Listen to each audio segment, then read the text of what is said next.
안녕하세요. 대기업에서 자동차 산업과 2차 전지를 담당하고 있는 멘토 한중입니다.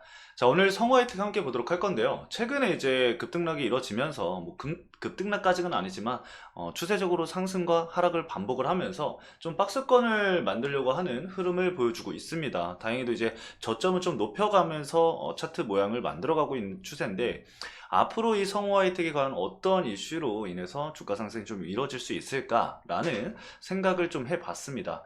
결국에는 사실 이 성화이텍이 이 현대차와의 밀접한 관계를 가지고 있잖아요. 뭐 현대랑 기아도 있겠죠.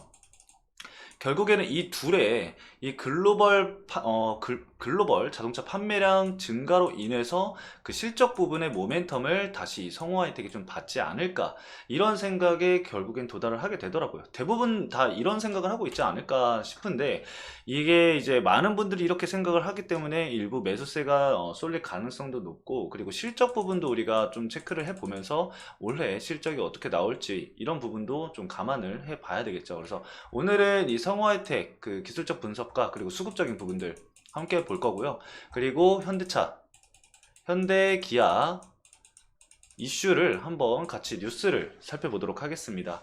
여러분들도 아마 다 보셨을 것 같은 뉴스긴 한데, 같이 보면서 왜 이걸 이렇게 해석을 해야 되는지에 대해서 좀 말씀을 드리면서 부가적인 설명도 드리는 시간을 가져보도록 하겠습니다.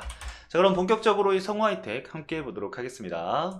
자, 잠깐 차트 보고 그 다음에 뉴스 함께 보도록 할 건데, 차트를 보시면은 과거에 주가 상승이 강하게 나왔던 이 시점도 사실 이 실적 서프라이즈 기대감으로 인해서 주가 상승이 과거에서부터 이렇게 조금씩 올라오다가 저항대 부근을 강하게 거래량을 동반을 해서 돌파를 하면서 추가 상승이 나왔었는데, 이후에는 이제 이때 당시에 이제 7월 달에 어떤 이슈가 있었죠? 바로 이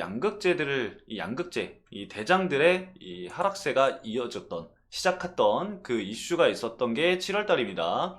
그 이후에 이제 뭐 자동차 판매량 부진, 뭐 전기차 판매량 부진, 뭐 이런 얘기가 오가면서 2차 전지주라던가 뭐 자동차 부품주들 다 이런 차트를 보였습니다. 그리고 나서 이제 어느 정도 현재 하락 추세를 좀 멈추고 자리를 만들어가고 있는 상황인데, 저점을 높여가고 있다는 것은 굉장히 긍정적으로 좀 볼 수 있을 것 같습니다. 일단은 시장도 그렇고 지금 이 단기적으로 만들었던 이 저점 구간만 이탈을 하지 않고 자리를 지켜준다라고 한다면은 재차 1만 원 구간까지는 이 바운더리 내에서의 등락폭은 우리가 기대를 해볼 수가 있을 것 같습니다. 그래서 단기적인 주가 상승도 하방에서 잡고 기대를 해볼 수가 있는 거겠죠. 이런 박스권 내에서의 반복적인 단기 대응은 여러분들도 이제 가격 부분을 좀 체크를 해두시고 대응 전략을 가져가시면 좋을 것 같고요. 이 해당 지지 구간을 이탈을 하게 된다면은 481선이 그 다음 지지 구간이 될 수 있습니다. 이 점은 좀 체크를 좀 해주시고 대응 전략을 구상을 해주시면 좋을 것 같아요. 자, 그러면은 뉴스 함께 보도록 할 건데, 자, 3개 정도 볼게요. 아마 여러분들도 다 보셨을 것 같긴 하지만 함께 보도록 하겠습니다. 자, 현대차 첫 번째 뉴스입니다. 현대차 기아 작년 유럽 판매 110만 대를 돌파를 했다고요. 역대 최대 실적이라고 합니다. 근데 이게 중요한 게 뭐냐면은 이 유럽 쪽에서 이제 판매를 110만 대를 판매를 했는데, 이게 지금 최대 판매량이잖아요. 근데 더 중요한 거는 뭐냐면은 이거를 3년간 현재 유지를 했다라고 해요. 100만 대를 넘게. 지금 여기 보시면은 이로써 현대기아는 3년 연속 유럽 연간 판매량 100만 대를 초과 달성을 했다라고 해요. 사실 이게 정말 좀 대단한 거다라고 좀 생각을 하고 있고, 그리고 현대차가 이제 전년 대비 3.1% 증가한 53만 대를 판매를 했고, 기아는 전년 대비 5.4%. 현대보다는 이제 기아차가 좀 더 많이 팔렸어요. 기아차가 이제 5.4% 늘어난 57만 대를 판매를 했습니다. 자, 이 중에서 좀 많이 팔린 게 무엇이냐? 바로 투싼이에요. 투싼이 13만 대를 팔렸는데, 이번에 이제 내부 리모델링이 됐다고 저는 들었거든요. 근데 안에 이제 디스플레이로 쫙 바뀌었던데, 이 인터페이스라고 하나요? 이런 게 좀 바뀌었던데 굉장히 이쁘더라고요. 그 실내 내부가. 그래서 아, 투싼 탈만한데 생각이 들더라고요. 또 저희 팀장님이 투싼을 타시거든요. 그래서 가끔 퇴근할 때 같이 가는데 괜찮더라고요. 네.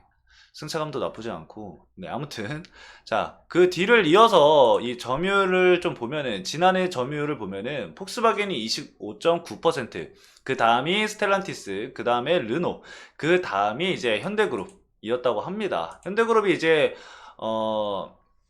점유율은 조금 낮아졌대요. 이제 판매량을 최대 기록을 했는데 점유율은 낮아졌다고 하네요. 근데 점유율이 현재 르노그룹이랑 어느 정도 차이가 막 엄청 크진 않을 것 같아요. 지금 9.7% 정도 차이나, 9.7%라서 2%대 정도가 차이 나는데 2%대면은 현대차가 좀 비벼볼 만하지 않을까 생각이 듭니다. 그래도 이제 4위보다는 3위가 낫고 3위보다는 2위가 낫고 2위보다는 1위가 나니까. 아무튼 자, 이게 왜 근데 성우하이텍의 호재거리가 되냐, 그건 당연한 거죠. 사실 이 판매량이 증가를 하게 되면은 무엇이 증가한다? 바로 이 자동차 부품 관련주들, 이 현대차에 납품하고 있는 기업들, 중소기업들의 낙수 효과가 이루어지게 됩니다. 그래서 현대랑 이제 기아 자동차가 실적이 좋게 나오면은 자동차 부품 관련주들이 이제 호실적 기대감으로 인해서 주가 상승이 나오는 경우가 많거든요. 그렇기 때문에 이거는 연결해서 좀 보셔야 한다. 대형주로는 이제 현대 기아차를 투자를 하시더라도 단기적으로 좀 뭔가 수익성이라던가 이런 거를 수익률을 가져가기 위해서는 대기업보다는 사실 중소기업이 더 등락폭이 크기 때문에 그런 부분을 낙수 효과로 우리가 노려볼 수 있지 않을까 라고 생각을 해볼 수 있는 겁니다. 자, 두 번째 기사 보도록 하겠습니다. 자, 두 번째 기사는 월스트리트 저널에서 이제 작성을 한 건데, 현대기아가 이 테슬라 미시장 최대 라이벌이다, 이렇게까지 얘기를 했습니다. 자, 어떤 부분이냐면은 다양한 라인업을 갖추고 빠른 속도로 충전이 가능한 배터리 기술을 갖게 됐다. 그래서 위협을 준다. 그리고 특히 인플레이션 감축법 IRA 세부 기준이 추가되면서 현대차랑 이제 기아랑 최대 이 $7,500의 세액 공제를 받지 못하게 됐음에도 불구하고 판매량이 증가를 했다라고 해요.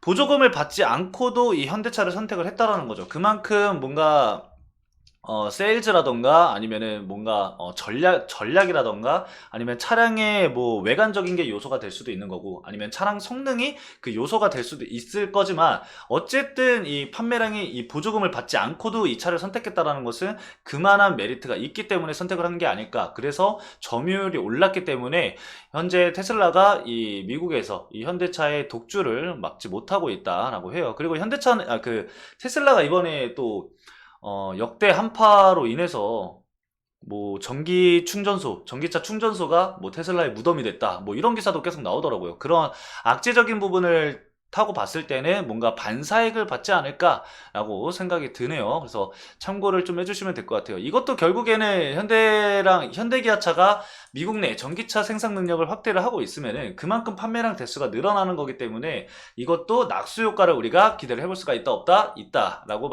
생각을 해주시면 될 것 같고, 마지막도 이제 북미 쪽인데 이 최고 고객 가치상 3년 연속 최다 수상을 했다고 해요. 진짜 이거 대단한 거거든요, 여러분들.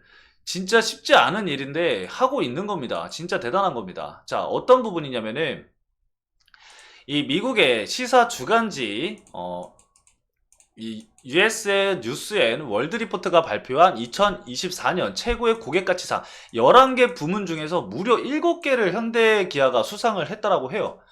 진짜 대단한 거예요. 브랜드에 대한 이 평판이 정말 좋다라는 거고, 이 평판이 좋다라는 것은 그만큼 판매량이 늘 수밖에 없다라는 거거든요.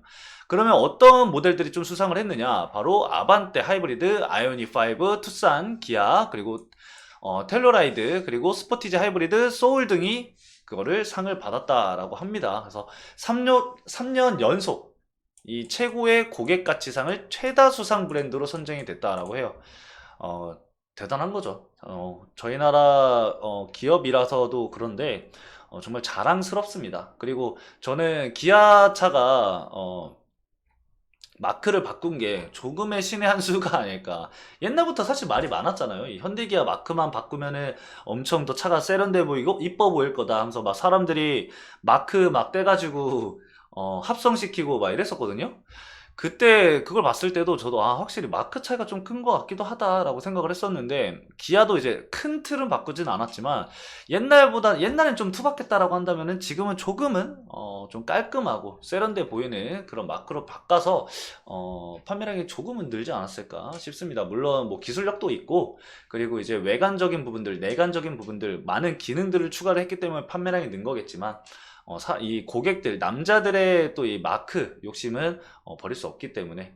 자, 아무튼 기사는 이렇게 세 가지로 좀 체크를 해봤고, 결국에는 이런 이슈로 토대로 해서 실적이 과연 반영이 되면서 현대자동차랑 이제 기아자동차 실적이 여러분들 1월 25일인가 나올 거예요.